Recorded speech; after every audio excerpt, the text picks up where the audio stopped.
major emergency. Akala ko injured. Yes. So syempre as marshal, ayoko naman na may player ako na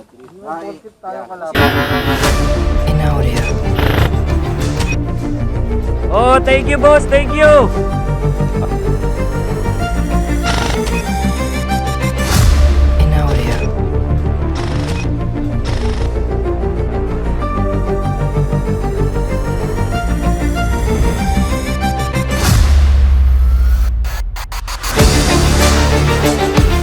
Let's go! Kamusta mga sirs? Welcome sa vlog. So today we are playing at the playground dito sa Paras, Rizal. This is a 24-hour game. It's called the OPCF 8 mga sirs, organized by Sir Luke. So we have 16 Amsland warriors na nag-deploy dito. Join us mga sir and enjoy this video.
Diyan, kunin mo na nga itong kubol na to. Ah, teka. Ito.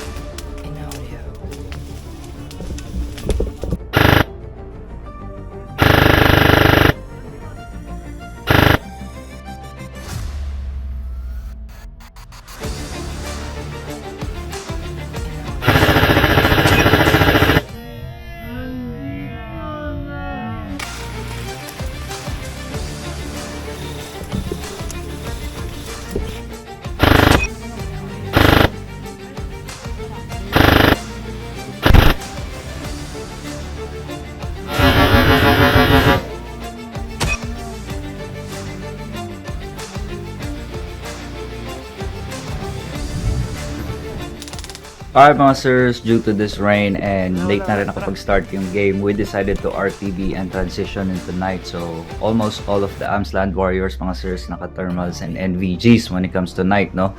So let's go, pakita natin yon. This event is super fun when it comes to night games. As you're about to see, sobrang nakaka-enjoy. So let's go! Alright mga sirs, transition tayo into night game. This is the most fun dito sa event na to. So buong Amsland warriors mga sirs, halos naka-thermals na tayong lahat. And it just so happened pagkatapos namin mag-transition into night game mga sirs, inatake yung kabilang base namin. Friendly base namin yon. And ito yung mga susunod na scenes mga sir kung paano namin kinuha yung base pabalik. Let's watch.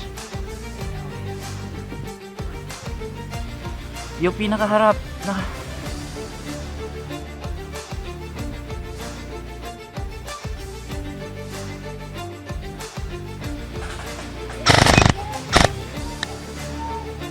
by that blinking one. Alright mga sir, very cautious tayo dito because we never know kung friendly yung kaharap natin dito because again, this is a friendly base based on ng teammates natin na Red 10.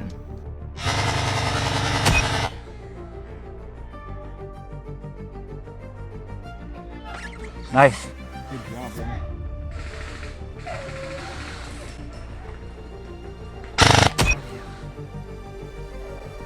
Nice. Hindi sir. Mabaril, ayun na, nag-blinker.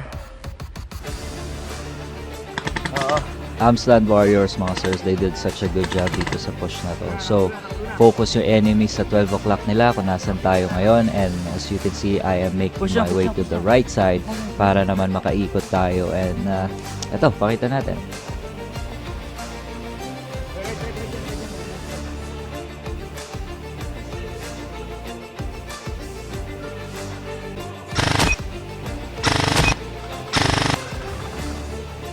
So nakaikot tayo, as you can see, ito yung mga nakatapa sa mismong tent sa entrance. Hindi sila visible dun sa 12 o'clock sa position natin when we started. So nakaikot tayo dito. Also, I want to say sorry dun sa napakalapit ko na nabaril. Kasi sir, it's either me or you, and I chose you.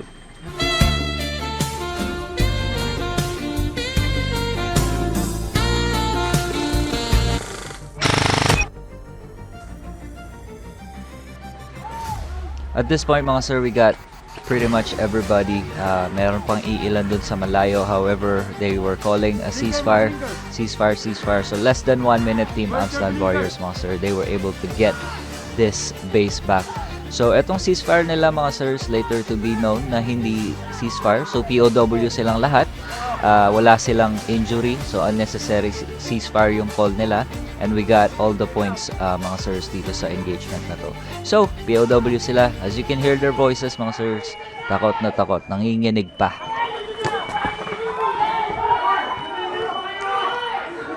Again mga sir, confirm to, no? Walang nasaktan sa mga to, walang life-threatening injury, walang nabasagan ng iPro, wala mga sir. So pagka kasi nag-ceasefire ka ng unnecessary mga sirs, equivalent yon ng malaking points. So we got the points, we're okay with that. Alright, so moving on, next scene tayo mga sirs, no? So we were attacking the base, the blue team. Ito mga sirs, malapit na kami sa base nila dito, and we encounter a host of enemy players. And this is what happens mga sir, iisa-isahin natin to. Ayaw mag-call ah.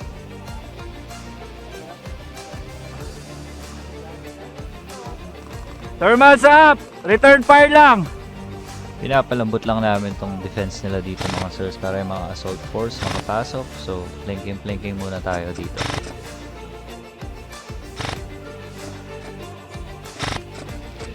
Wait lang! Sir Dots! Tago ka!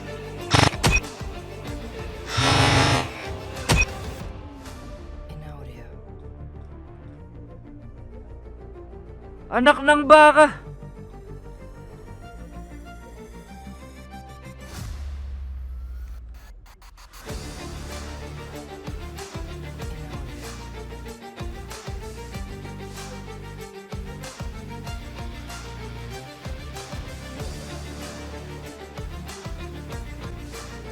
Oh, thank you boss, thank you! Alright mga sir, let's get serious. Palambutin na natin to. Ready na yung red team natin. We have the whole red team behind us para mag-assault dito sa scene na to. Papunta sa base nila.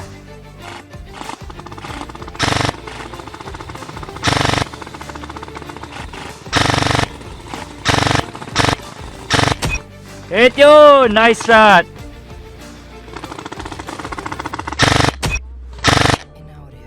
Hit din! Mga sirs, lumabot na! Tulak nyo na! Lumabot na! Tatlo! So mga sir, medyo napalambot natin, and that's all we needed for the whole red team behind us to just push and gun it. Ito mga sirs, what you're about to see is the whole team pushing forward. Ang dami namin dito mga sirs. Shout out red team, let's go!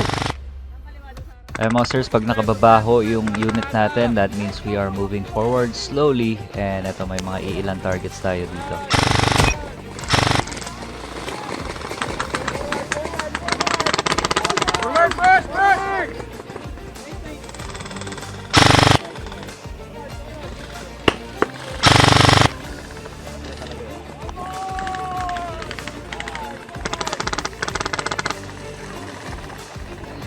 Nakakatuwa naman red team mga sirs kasi sobrang G na G sila dito, and they were all pushing up and just running mga sirs para makakuha ng position.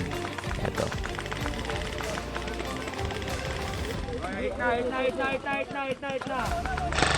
Pasok!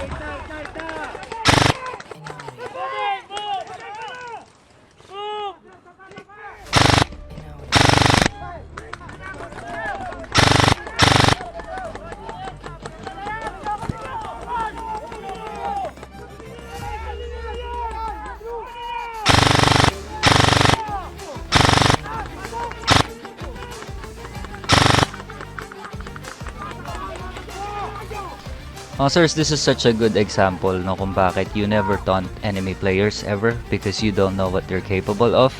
Eto mga sir, perfect example. Give you guys a backstory habang pinapanood nyo to scenario na to. Mga sirs, ang dami kasi nila sinasabi nung paakyat kami. They were taunting us, sinisigawan kami na, hanggang dyan lang kayo, wala pala. Yung mga ganong taunt. It's a friendly taunt mga sir, pero syempre, you never do that. Eto, good example.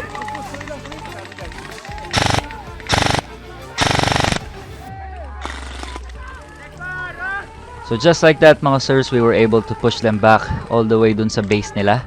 So yung mga susunod na scenarios mga sir, ito na yung base nila. Puntahan na natin sila sa base nila, pakita na natin yung mga nangyari dun. Let's go!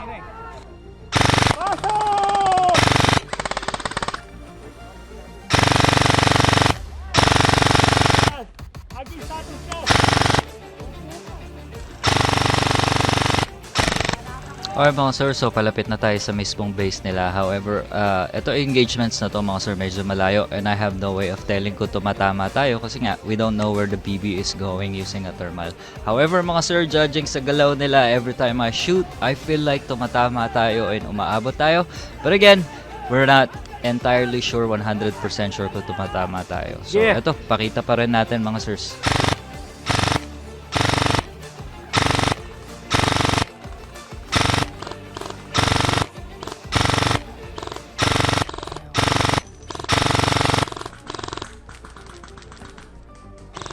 Huwag ka magkakanan ah.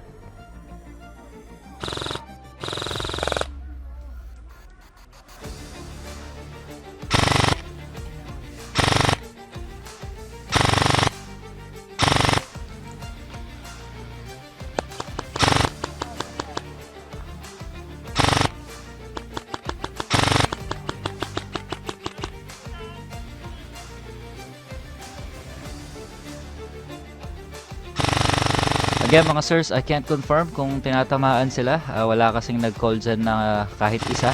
Normally pag nag-call, ninonote ko yun sa utak ko. However, this scenario mga sirs, wala na talaga umaamin or wala siguro tayong tinatamaan. So at least mga sirs, makikita nyo, papakita ko yung mga engagements natin tsaka yung mga banat natin dito.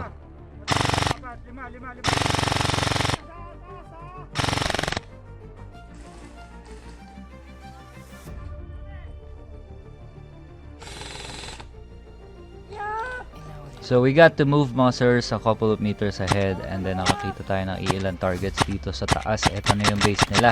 However mga sirs, a few seconds later, ito na naman. Ceasefire na naman. So let's, I got some footage mga sirs kung ano sinabi dun sa ceasefire.